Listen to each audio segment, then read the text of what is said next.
अथ त्रयस्त्रिंशोऽध्यायः। कर्कराशेः पुष्यनक्षत्रस्य द्वितीयचरणम्।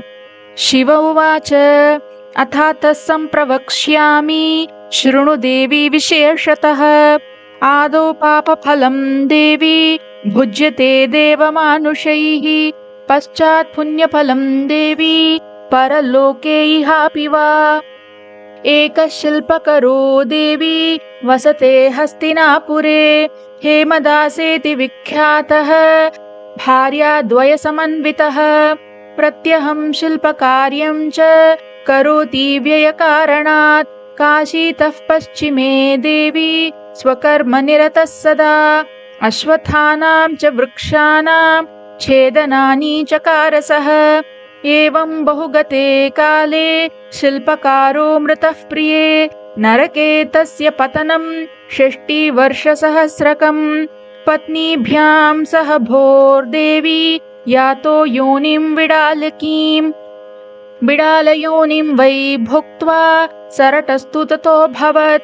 पुनश्चाभूनरो देवी मध्यदेशे सुपूजितः। पूर्वजन्मनि वृक्षाणां छेदनं प्रत्यहं कृतम्, तेन पापेन भो देवी पुत्रो नैव प्रजायते। कन्यकाश्चैव सञ्जाताः, स्त्रियो रोगः सुदारुणः। शरीरे महती पीडा, रात्रौ निद्रा न लभ्यते। कन्यकायाश्च वैधव्य वृक्षछेदनतः प्रिये, तस्य शान्तिं प्रवक्ष्यामि ततः पापनिवर्तनम्। चतुर्थांशं तु वै दानं ब्राह्मणाय प्रदापयेत्। दशायुतं जपं कुर्यात् गायत्री मूलमन्त्रतः। पञ्चफलसुवर्णस्य वृक्षं वै कारयेत् ततः।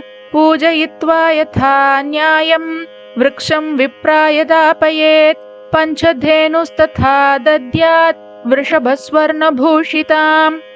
कूष्माण्डं नारिकेलं च पञ्चरत्नसमन्वितं। गङ्गामध्ये तु दातव्यं श्वेतवस्त्रेण वेष्टितम्। एवं कृतेन सन्देहः पुत्रो वै जायते शिवे। सर्वव्याधिः क्षयं यान्ति कन्यका च सुखान्विता। इति त्रयस्त्रिंशोऽध्यायः।